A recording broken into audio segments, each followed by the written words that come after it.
বেহাল রাস্তা সংস্কার হয়নি। প্রতিবাদে রাস্তায় ধান গাছ রোপণ করে রাস্তা অবরোধ গ্রামবাসীদের। ঘটনাটি ঘটেছে বুধবার হুগলির খানাকুলের জয়রামপুর এলাকায়। গ্রামবাসীদের দাবি, অভিযোগ, দীর্ঘদিন ধরেই গণেশপুর ও চক্রপুর রাস্তার অবস্থা বেহাল, চলাচলের অনুপযোগী। স্থানীয় নতিবপুর এক পঞ্চায়েত অফিসের একেবারে নিচেই রাস্তা হলেও কোনো উদ্যোগ নেয়নি পঞ্চায়েত। তাই অবিলম্বে রাস্তা সংস্কারের দাবিতে এদিন পথ অবরোধ করে বিক্ষোভ দেখায় গ্রামবাসীরা।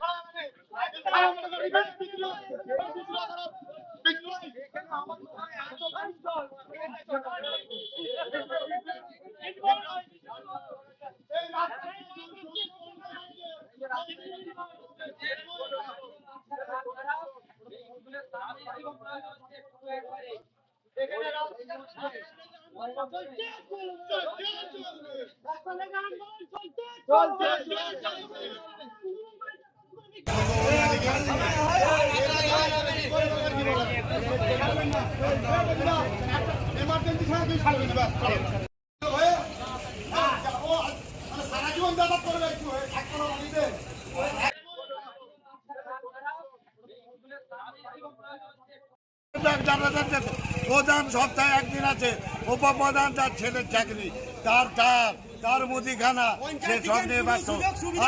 আর পঞ্চায়েত সেক্রেটারি, সে তার বাইক নিয়ে আসছে, রুমে ঢুকাচ্ছে, দুতলায় উঠে পড়ছে, ইও সাহেব দাঁড়াচ্ছে, সাধারণ মানুষের কথা মানেনি। বড় উঠওয়ালা ভূত করে আসছে, সব চলতে আমরা সাধারণ মানুষ খালি পায়ে বাজার হাট করে যাচ্ছে। পোস্ট অফিস বাবু তার দুতলায় উঠে পড়ছে।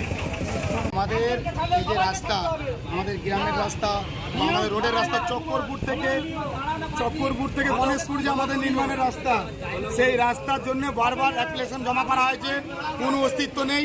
আজকে স্কুলের সামনে বেরোলে এক কোমর গর্ত, বৃষ্টি হলে সেখানে জল জমে যাচ্ছে আগে করে। তো এতে পড়ে মানুষ যে বেরোচ্ছে, বাচ্চা মা বোনেরা পড়েছে, আজকে দুটো ব্যক্তির হাত ভেঙে গেছে। এর জন্য আমাদের পোস্ট অফিস সামনে সরকারি পঞ্চায়েত পোস্ট অফিস আছে, উঁকি মারলে প্রধান উপপ্রধান জানলারে সব দেখতে হচ্ছে, কোনো নির্মাণের কাজ নেই। এর আগে অনেকবার আমাদের জমা করা হয়েছে লিখিত করে, কোনো স্টেপ নিচ্ছে নেই। আমাদের গ্রাম মেম্বার, আমাদের পঞ্চায়েত উপপ্রধান প্রধান কোনো স্টেপ নেই, নিজের মতো নিচ্ছে, চলে যাচ্ছে, কোনো মানুষের পরিষেবা দিচ্ছে না। তার জন্যই আমাদের আন্দোলন। কি চাইছেন এখন? আমরা চাইছি রাস্তাটা তাদের রিপেয়ারিং হয়, তাকে মানুষের ক্ষয়ক্ষতি না হোক, তার রাস্তাটা তাদের রিপেয়ারিং চাই আমরা।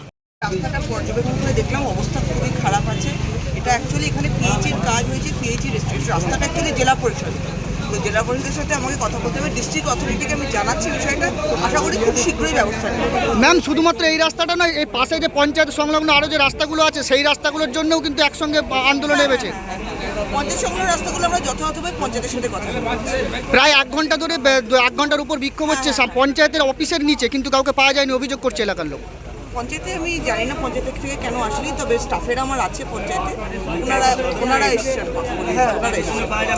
সন্তানের পরে মন বসছে না, প্রচুর পরিশ্রম করেও আপনি আশানুরূপ পারিশ্রমিক পাচ্ছেন না, যার ফলে আর্থিক সংকট আপনার জীবনে দুঃখ এবং চাপের ছায়া ফেলেছে।